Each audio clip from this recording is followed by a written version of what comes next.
So the whole entire business, right, has changed. The gatekeepers of who gets to get heard or played or get their music in stores have changed as well. Okay. You know, the South African music industry has undergone significant transformations shaped by technological advancements, shifts in power dynamics, and evolving legal frameworks. From the days when record labels held absolute control over artists to the rise of digital platforms that provide artists with direct access to audiences, the industry continues to evolve. This video will look at how the South African music industry operates today, addressing key aspects such as the historical challenges of exploitation, the influence of digital platforms, the intricacies of royalties and contracts, and the roles of both artists and record labels. Before we get into it, we really enjoy making these videos, and if you like them too, please take a quick moment to hit that like button and subscribe to our channel. Historically, the South African music industry has been defined by the dominance of record labels. These companies had immense control over the entire production process, from signing artists to determining which records were promoted and sold. In the era before digital platforms, artists often found themselves trapped in exploitative contracts that granted them little ownership over their work. Record labels not only controlled the production and distribution of music, but also determined which artists gained exposure. Labels could shape public perception, sometimes creating stars out of artists who did not even perform on their own records. This control was further compounded by South Africa's socio-political environment during apartheid, where black artists were particularly vulnerable to exploitation. Many were paid poorly for their work, with labels reaping the financial benefits. While artists gained fame and recognition, they were often left out of the lucrative aspects of the business, such as ownership of masters and the right to earn royalties. For decades, labels held the keys to success, and artists had little recourse to challenge this system. The advent of the internet and social media brought about a significant shift in the power dynamics of the South African music industry. With platforms like MySpace and YouTube, artists were no longer dependent solely on record labels to reach their audience. These platforms allowed musicians to bypass traditional gatekeepers and connect directly with fans. As these digital spaces evolved, they provided unprecedented opportunities for independent artists to distribute their music globally. However, even with the democratizing effect of the internet, major record labels have managed to maintain a considerable amount of control. Large labels such as Universal, Sony, and Warner have leveraged their financial power to secure partnerships with digital platforms like Spotify and Apple Music. These labels often own shares in these streaming services, ensuring that their artists receive prime placement in curated playlists, recommendations, and promotional campaigns. Okay, let's say the record labels represent 60% of the music that's been recorded and released, right? If you're a streaming platform, you need to go speak to them to get 60% because that other 40% is very strong. You know, you have to speak to each and every single artist individually to very get that. You understand what I'm saying? So they've got that leverage in terms of the catalog that they own, that they represent, and also the value of that catalog. You know what I mean? Yeah. So you might have been an independent artist in the 80s or whatever, but you know, having a valuable catalog, you know, is very rare for independent artists or historic independent artists. You know what I mean? So you might have been able to sell enough to have a business that sustains you, but you wouldn't have been able to sell enough to have an audience that keeps coming back to you and has your music as part of, you know, I guess the soundtrack of their lives. You know what I mean? So Whitney Houston music, right? Beatles, favorite example. So, I hate using the Beatles as an example. So I'd rather use Whitney Houston. I'm just saying. You know, Whitney Houston music is forever. You know, she's no longer with us.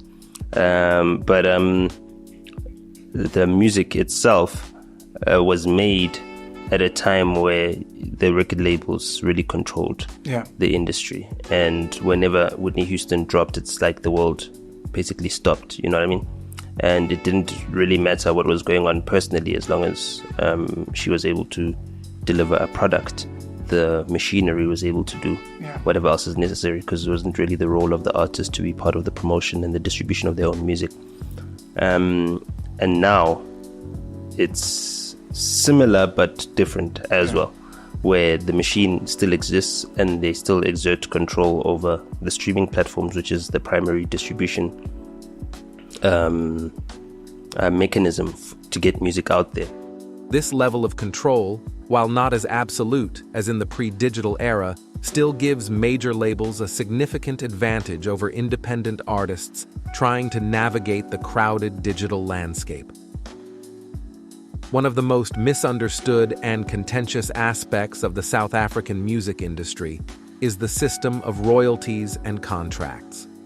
For many artists, particularly those starting out, the legal intricacies of the industry can be confusing, leading to disputes over who owns what and how much each party is entitled to earn. Royalties are generally divided into several types: mechanical royalties, performance royalties, and publishing royalties.